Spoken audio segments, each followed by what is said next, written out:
Today I'll be going over part one of Unchained Melody by Larry Geller. If you haven't already watched the introduction video to this book series, please do so. It's on my channel under the playlist Unchained Melody. Larry explains from the start his relationship with Elvis was based on their shared interest in spirituality. Together, they explored many religious and philosophical ideas that others sometimes consider unusual. These concepts felt natural to Larry because he was raised by his parents, Bernard and Annabelle Geller, a middle class Jewish couple in a household that encouraged awareness of spirituality and inner consciousness. Larry remembers an incident in 1944 when he was 5 years old. As he was falling asleep at his uncle's house, he experienced unusually vivid dreams that felt less like ordinary dreams and more like memories from another time or place that he couldn't recognize from his own life. Larry said, "God, when I go to sleep tonight, I know I'm going to dream like I always do. But when I wake up, let me really wake up, like the real wake up. Not in the regular dream of life, but back with you and everyone else there.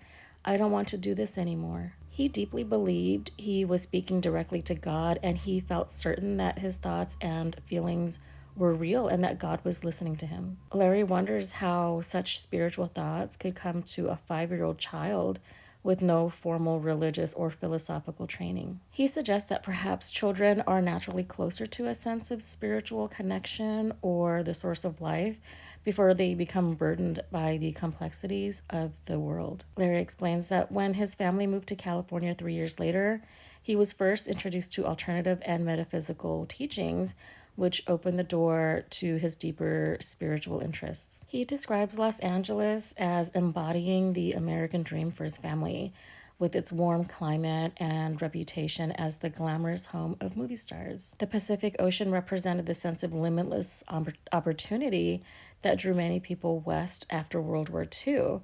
It was a time filled with optimism and hope for a better future. Larry writes, "Tragically, our family had only a few years to revel in our new surroundings before our lives were shattered by an event that changed us forever.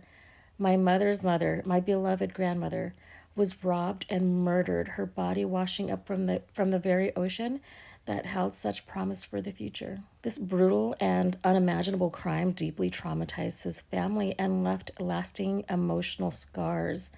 For his mother, the tragedy completely shattered her world, and she was overwhelmed by the pain and injustice of what had happened with her mother. After the tragedy, his mother sought comfort in spiritual literature.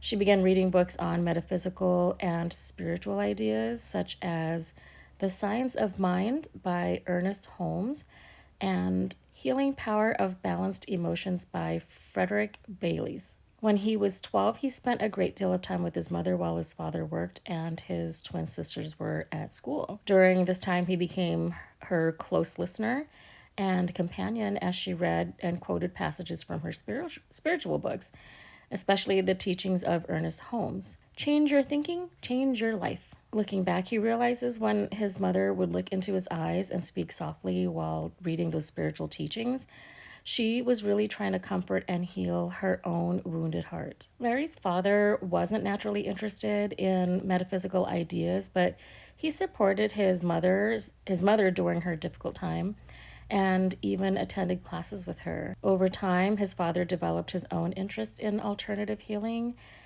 particularly a Japanese practice known as Jorei, Johrei. Larry explains that Jorei is a spiritual healing practice that involves channeling divine or universal light into the body through a network of energy pathways with the aim of restoring balance and focusing life energy. The practitioner begins with a short prayer and then moves an open hand near the person's body without touching it, focusing on areas such as the forehead, chest, and abdomen. The process then continues down the spine, concentrating on key energy centers or chakras associated with organs like the heart, stomach, kidneys, and lower back. The practitioner directs divine light toward the crown and the back of the head, then shoulders and down the spine, The energy is believed to cleanse both physical toxins and spiritual negativity. The session concludes with both people offering a silent prayer of gratitude. Larry says his father became so skilled in practicing Jorei that people began coming to their home for healing sessions. As a child, Larry watched from another room, just fascinated as his father quietly moved his hand near people's bodies, concentrating all his energy on the healing ritual. Larry writes, one night when I was around 12 years old, I discovered that I was also the recipient of his healing treatments. I awoke one night startled to see my father standing over me, his hand hovering over my chest. When I asked what he was doing, he explained that he was treating my asthma, which often flared up at night. He wasn't sure how I would feel about it, so he never told me what he was doing while I slept. I was so fascinated that I asked him to teach me to heal people with this technique, which he agreed to do. Larry says his parents were unusual for their time because they were open to spiritual ideas and actively sought deeper meaning in life. Their experiences and the love and support they gave him helped inspire his own spiritual search later on. As he entered his teenage years, his spiritual interests faded for a time. Like many teens, his focus shifted to spending time with friends, becoming more interested in girls, and enjoying the emerging excitement of rock and roll. Growing up in Hollywood sometimes meant seeing famous celebrities. He remembers spotting Elizabeth Taylor at the Egyptian Theater, seeing Paul Newman and Joanne Woodward dining at a restaurant, and nearly bumping into John Wayne while he was shopping in Beverly Hills. There were many other sightings over time. In the fall of 1957, he had more than just a celebrity sighting. He had a life-changing encounter. Elvis Presley was scheduled to perform at the Pan Pacific Auditorium just a few blocks from where Larry lived, and it was an event that deeply excited and impacted him. Larry and his high school friends were prepared for the concert, and they were dressed in the popular style of the time, tight jeans and slicked back pompadour hairstyles. He called them Fonzie prototypes. He and his friends were so determined to see Elvis that they didn't think the lack of tickets would stop them. When they arrived, they were amazed to see thousands of excited teenagers pouring in from everywhere to attend what felt like the first major rock concert in town and their first chance to experience Elvis live. Once the crowd entered the auditorium and took their seats to watch Elvis perform, he and his friends were left outside without tickets. They felt disappointed and deflated, along with a few other fans who hadn't made it in. Instead of leaving like the others, he and his friends stayed behind, determined to find some way into the auditorium. Hearing the screaming and stomping from the crowd inside only fueled their determination to sneak in through any unguarded door or window they could find. As he and his friends walked around the side of the building, they were stunned to suddenly see Elvis himself. Dressed in a gold lame suit that gleamed in the sunlight, Elvis appeared almost unreal and larger than life. Larry shouted to his friends, "Come on, you guys, don't just stand there, it's Elvis!" But they just stood there frozen. Larry told them, "Well, I'm going." And he ran towards Elvis. Elvis was standing casually by a car, his leg on the grill, and he was talking with several bodyguards. Gathering his courage, Larry slowly approached him, and when no one stopped him, he simply smiled and said, "Hi." Elvis looked down at him and reached out his hand, and introduced himself. "Hi, I'm Elvis Presley." Larry said, "Hi, Elvis. I'm Larry Geller. So great to meet you." Larry says seeing Elvis in person was far more powerful than any photo he had seen. He was struck by Elvis's striking appearance, his long sideburns, and magnetic presence, and he felt Elvis radiated an almost otherworldly energy. Then one of his bodyguards said, "Elvis, you're on, man. Time to go. They want you now." Elvis gave Larry a grin and said, "Sorry, kid. Gotta go. Talk to you some other time." After graduating Fairfax High School and enrolling at Los Angeles City College, Larry began to feel a growing inner awakening.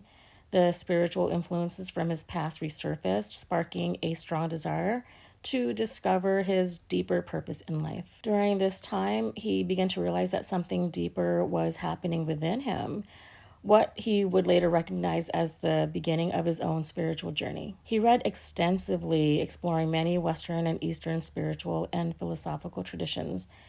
He was particularly drawn to thinkers and writers such as Alan Watts, Sri Aurobindo, Carl Jung, Nikos Kazantzakis, and G.I. Gurdjieff, Khalil Gibran, Ramana Maharshi, Nicholas and Helena Roerich, and Jiddu Krishnamurti. He was deeply focused on developing his spiritual life, but he also knew he had practical needs. His creative side was drawn to show business and possibly acting, but his friend Norm helped bring him back to a more realistic perspective. Norm suggested that instead of acting, he could channel his creativity into becoming a hairstylist, possibly working with the glamorous women and celebrities in Hollywood. Larry describes the 1960s as a dramatic and transformative time filled with social and cultural and technological change that reshaped society, values, and lifestyles. He says that Bob Dylan's song, "The Times They Are a Changin'," captured the spirit of that revolutionary era. During this period, he partnered with well-known hairstylist Jay Sebring to open what he describes as America's first men's hairstyling salon in Hollywood. He remembers the salon's stylish atmosphere with wood-paneled walls, hanging plants, and soft progressive jazz playing through a high-quality sound system. Their salon offered $10 hairstyling, which was a big change from the typical $1.50 barbershop haircuts that were common in the 1950s. It made their approach feel modern and revolutionary. He says what made their salon stand out beyond their innovative styling techniques was their focus on healthier hair care. They promoted organic shampoos, conditioning treatments, scalp massages, and other methods to rejuvenate the hair. And they also introduced the then unusual practice of shampooing the hair before cutting it. Larry says they solved the problem of drying men's hair without making them sit under large salon dryers as women did by adopting a new invention at the time, the handheld blow dryer. He and his partner were part of the early development of modern men's hairstyling. As celebrities began coming to their salon, their work gained widespread exposure through movies and popular television shows. Larry and his partners were proud of the success of their salon, and they felt they were helping shape the style and fashion of the 1960s. Their work became known as The Look, and they believed it encouraged a new awareness of health and appearance and personal confidence. The success of their salon quickly spread across both coasts, attracting an impressive list of celebrity clients. Over the years, they styled the hair of many major stars, including Frank Sinatra, Rock Hudson, Bobby Darin, Henry Fonda, Steve McQueen, Marlon Brando, Robert Wagner, and James Garner, along with influential directors, producers, and agents in the entertainment industry. During the rapid growth of Sebring International, he expanded his own celebrity clientele to include major figures such as Roy Orbison, Sam Cooke, and the well-known British comedian Peter Sellers. On April 30th, 1964, while Larry was working at the salon, he received a phone call that would change his life. The caller was Alan Fortas, one of Elvis Presley's aides, who invited him to come to Elvis's home in Bel Air to style his hair. By that point, Larry was no longer easily starstruck, since he had already spent years working with many major celebrities and had become comfortable interacting with them on a first-name basis. While many of the celebrities he worked with had become friends as well as clients, Elvis was different. To him, Elvis stood above the rest, the ultimate celebrity and a truly unique figure. Larry was met at the Bel Air gate by a member of Elvis's entourage who guided him up the road towards Elvis's home. As he approached Perugia Way, he saw the familiar scene of excited fans and tourists gathered outside the gates, keeping a constant watch in hopes of catching a glimpse of Elvis. When he entered Elvis's home, Elvis greeted him with a handshake. "Hi, I'm Elvis Presley." Seeing him reminded Larry of their earlier meeting years before. And although Larry was now taller, Elvis still had the same larger-than-life presence and youthful energy and striking charisma. Elvis told Larry, "Tell you what, why don't we go into my bathroom? You can fix my hair and we'll talk. When they went into Elvis's large bathroom, he noticed a wall-sized mirror and a long marble counter beneath it. However, he was surprised to see that there wasn't a professional salon chair like he had expected. Elvis said, "Come on, Larry, just shampoo it in here." And then Elvis bent over the marble sink. As Larry just got done rinsing Elvis's hair, Elvis suddenly lifted his head and shook it back and forth, splashing water everywhere and soaking both of them as it ran down his hair and shirt. Elvis winked and said, "What the hell, at least it's clean." That moment made him realize how down to earth Elvis truly was. Despite his fame, Elvis had a natural way of making everyone feel comfortable and treating people the same, whether they were powerful studio executives or ordinary workers. Elvis sat quietly in front of the mirror while Larry trimmed and styled his hair. Elvis occasionally watched him in the mirror, studying him closely, but Larry sensed that Elvis wanted the quiet and chose not to interrupt the silence. 45 minutes later, Larry was done and asked Elvis, "So, what do you think?" Elvis patted his hair and smiled and said, "Beautiful, that's perfect." Elvis suddenly turned serious. He spun his chair to face Larry and he leaned forward and said, "Larry, let me ask you something. I mean, you're a great hairstylist and all, but what are you really all about? What are you into? Who are you?" Larry says Elvis's direct question surprised him and revealed a side of Elvis he hadn't expected. He hesitated, unsure how much to share, and wondered whether Elvis would understand or care about his interest in metaphysics and yoga and his personal search for God. Larry worried that if he spoke honestly about his spiritual interest, he might sound like a stereotypical, quote, California nut. But since he had no agenda and wanted nothing from Elvis, he decided that maybe Elvis genuinely needed to hear what he had to say. Larry writes, "I really didn't have a choice or anything to lose. I knew I had to speak the truth." Larry, with slight hesitation, told Elvis, "Well, I love my profession, but my main interest, which is really the most important part of my life, is my search for the truth, my search for God. I've read and studied a lot of spiritual and metaphysical books. I pray, meditate, and practice yoga. I'm also a vegetarian. Elvis, I'm seeking to learn my purpose in life." Larry says Elvis looked at him intensely, giving him a deep, searching gaze. Larry wondered if maybe he revealed too much about himself and added, "I know who you are. You're Elvis Presley, the biggest star in the world, and what I'm saying probably sounds corny to you." Elvis interrupted him and said, "No, man, no. That's not corny at all. Larry, please just go on talking. I really need to hear this. You have no idea what this means to me. You know, these guys who work for me, they're good guys and they take care of me and all. But believe me, they're not into anything like what we're talking about, that's for sure." Larry told Elvis about his parents, his upbringing, and how his search for answers about life and spirituality had begun when he was still very young. Larry said, "So, Elvis, is it all just an accident, this material universe and all life? Think about it. If there was some kind of explosion, where did the original material come from in the first place? If there was nothing, absolutely nothing, no universe, no space, no stars and planets, how did that become something? And who or what created the first something? Then life spontaneously springs forth, evolving and differentiating into a mineral kingdom, animal kingdom, and human kingdom, all incredibly interrelated and complex.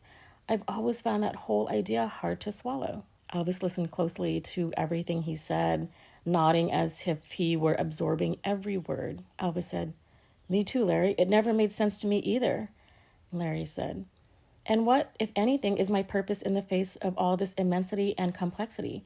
Where do I fit in, and you and every other being on this mud ball we call Earth?" Elvis asked, "What is your purpose?" Larry told him that he believes life has a deeper meaning and purpose, that people aren't created randomly, but as part of a greater design. He explains that each person's role is to discover their own purpose and that simply viewing life this way can enrich every aspect of it, including relationships, self-understanding, and career. Elvis said, "What you're saying is, seek and you shall find." Larry said, "Exactly." Elvis said, "Whoa, whoa, man. Larry, I don't believe this. I mean, what you're talking about blows my mind. This is exactly the stuff I secretly think about all the time, especially late at night when I'm in bed. And I'll let you in on something. I've always thought that there had to be some purpose for my life. I mean, ever since I was a little kid and growing up, I felt this unseen hand behind me, guiding my life and getting me to the point where I'm at now. Elvis leaned forward and said, and most of all, why me? Why was I plucked from all the millions of lives in the world to be Elvis? There's got to be a purpose in all this, a reason why I was chosen to be Elvis Presley. Elvis's expression changed. His eyes drifted off as if lost in deep thought or reflection. He said, Larry, I want to tell you something about myself. Listen, I grew up in the heart of the deep South. Man, we were so poor you wouldn't believe where I've been. And what I've seen in this life boggles my mind. I mean, from pain and tragedy to the very heights of glory, way, way beyond my wildest dreams. But deep down, I always felt there had to be real answers to why this all came to me and not some other guy. Larry includes a quote here in the book. What is my role, my duty, my goal amidst this bewildering, breathtaking drama in which I find myself involved? By Heinrich Zimmer. Larry tells Elvis that he believes his life and talent are not accidental, but part of a greater design. He explains that everything happens for a reason. Everyone is guided by an intelligent and interconnected universe, and that Elvis's success is part of that larger purpose rather than mere coincidence. Elvis said, I believe what you're saying, but I have lots of other questions too, Larry. Like, why was my twin brother Jesse Guerin? Then Elvis stopped. And then he said, Larry, do you know that I have a twin? Larry tells Elvis that he is aware he is a twin. Larry's twin sisters are fans of his, and he mentions how fascinating the bond between twins can be. He describes their deep emotional connection and almost telepathic understanding, where they seem to know each other's thoughts as if they were one person. Elvis said, I'll tell you, Larry, being a twin has always been a mystery to me. I mean, we were in our mother's womb together, so why was he born dead and not me? He never even got his chance to live. Think about it. Why me? And I've always wondered what would have been if he had lived. I mean, why my mom's life was cut so short, especially after all her pain and suffering and finally seeing her dreams start to come true when I first started to make it. These kinds of questions tear my head up. There's got to be reasons for all this. After a quiet moment, Elvis said, No one knows, Larry. No one knows. And it might surprise you just how god-awful lonely I get sometimes. Larry watched Elvis as he spoke, noticing tears running down his face. And despite his striking looks and fame and seemingly limitless freedom, Elvis still carried a sense of sadness and inner unhappiness. He believed Elvis's unhappiness came from not fully realizing his spiritual potential. In that moment, he began to wonder if his own meeting with Elvis might be connected to a greater purpose in his own life. Larry recalls that Elvis looked at him intently and, in a thoughtful, almost searching tone, asked a deeply personal question: what he truly believed God is. While Elvis was clearly intelligent, he also seemed open and searching and eager for understanding. Larry felt the weight of the moment, realizing Elvis was looking to him for answers to something profound and difficult to explain. Larry told him, That's the question of the ages, and I won't pretend to know the answer, but I do have some ideas about it. First of all, God, the creator, spirit, Allah, or the higher power, whatever word you want to use, is not a person, an object, or a thing. It's the very essence and source of life from which the universe and everything in it emanates. It's the very truth of existence itself. But what does that mean? It still doesn't explain what God is. I mean, it's futile, impossible, like trying to drink the ocean through a straw. It just can't be done. It was, is, and always will be a mystery. Elvis, believe me, I'm not trying to be evasive and dodge your question, but Elvis interrupted him and encouraged Larry to go on. Larry says he struggled to explain such a complex idea, but told Elvis that God isn't something that can be proven or understood through logic or science. Instead, he believed God is something that must be personally experienced rather than intellectually explained. There's another quote in this book here. A physicist can describe the mechanics of gravity, and these mechanics can be measured. We recognize immediately that if there were no gravity, this universe would not hold together. We can determine in science just how important gravity is in our lives. But actually, while we are able to experience the effects of gravity, nobody has ever physically seen gravity itself, and nobody understands how gravity works. The mystic feels the same way about a gentle presence in which we are immersed. It is unknowable and yet seemingly undeniable. Ecstatic Kabbalah by David A. Cooper. Larry continues explaining to Elvis that by looking inward, a person can come closer to the source of their being, which he believes is the same source as God. He says that great spiritual figures throughout history, like Abraham, Christ, Krishna, and Buddha, experienced this truth directly, and that all religions stem from those experiences. According to Larry, they all taught that God is something each person can experience within themselves. Elvis said, Larry, let me ask you something else. Do you think God really is in everyone? I mean, they didn't teach that in the church I was raised in, that's for sure. Larry said, I know from my own experience that God is within everyone. I have a book that goes to the very heart of what we're talking about, and it's all based in the Bible's teachings about the Garden of Eden. I am love. It's called The Impersonal Life. I think you'd really love it. Elvis's face brightened. He said, do you know what my mom's middle name was? Larry shook his head no. Elvis said, Love, Gladys Love Presley. Larry could sense from Elvis's voice that the conversation was deeply meaningful to him and that the ideas they were discussing truly resonated on a personal level. Elvis said, Larry, my mom and dad suffered plenty, slaving their damn lives away. I'll never forget that, never. That must be true spirituality, don't you think? Larry affirmed Elvis's thoughts. Elvis said, I can tell you this, my family had something far better than mere material possessions. No matter what came our way and what we had to go through, we had love. We had each other. I mean, no one was poorer than us. My mom lived her whole life for me. She kept our family together, taking in washing, sewing, baking things, scrimping, and saving so I could look as good as the other kids when I went off to school. And just when I was doing well enough to ease her struggle and have her enjoy my success, she's taken from me. But I thank God she got to see some of it. Thank God she was there for that amount of time. Larry noticed Elvis wiping his eyes, but pretended that he didn't see. Elvis said, But I don't really have anybody, not since I lost my mom. I love my daddy, but he doesn't understand what I need. And I'll tell you something else, Larry. Things aren't exactly what they appear to be. You'd be surprised how lonely it can be being in my position. Larry watched Elvis with empathy and understanding. Elvis told him he was a good listener, and Larry said, You get that way cutting hair. Elvis said, My mom, bless her heart, she was a simple woman, but she was wise. She told me when my career first started to take off, Elvis, when you're on top, everyone will love you. Everyone will want something. But if you slip just a little, you watch your friends disappear. Never forget where you come from, and don't pretend to be something you're not. Larry, her words are branded in my soul forever. Elvis continued talking, reflecting on his younger years and how he had once dreamed of becoming a star.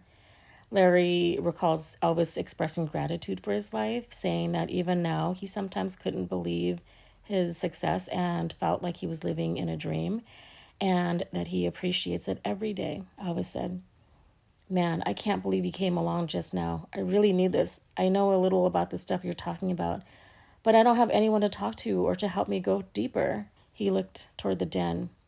I'll tell you, if anyone heard us talking like this, they'd probably call the guys in the white suits and haul us off. Someone knocked on the door just then. You okay, Elvis? Larry and Elvis had been in the bathroom talking for 2 hours at that point. Elvis shouted, Yeah, of course I'm all right. What the hell do you think's going to happen to me in my own bathroom? Larry wrapped up the visit, telling Elvis he needed to return to his salon. And Larry expressed how much he enjoyed meeting him and their conversation, and said he'd be happy to come back anytime to do his hair and continue talking. Elvis said, I've got a better idea. I don't know what your working situation is, but why don't you go back to your salon and tell them you're going to quit there and work for me full time? Because, Larry, I sure as hell don't believe in coincidences. You came here for a reason more than just doing my hair. Just meet me at Paramount Studios tomorrow morning at 8 o'clock. Your name will be with the guard at the gate. And Larry, don't forget you got to bring me a few of those books you've been talking about. Larry thought how remarkable it was that he and Elvis met again years after their first brief encounter in the Pan Pacific parking lot. They both came from very different worlds, but their connection grew so strong over time that they eventually became as close as brothers. And they would continue to have these types of conversations. Elvis said, You know, there are no coincidences, Larry. There's more to this than meets the eye. Here's another quote. That's too coincidental to be a coincidence, Yogi Berra. Larry writes, That phrase always appealed to me as a reflection of Elvis's own life. He was so much more than the external, the obvious. There was also the unseen Elvis that I was privileged to know.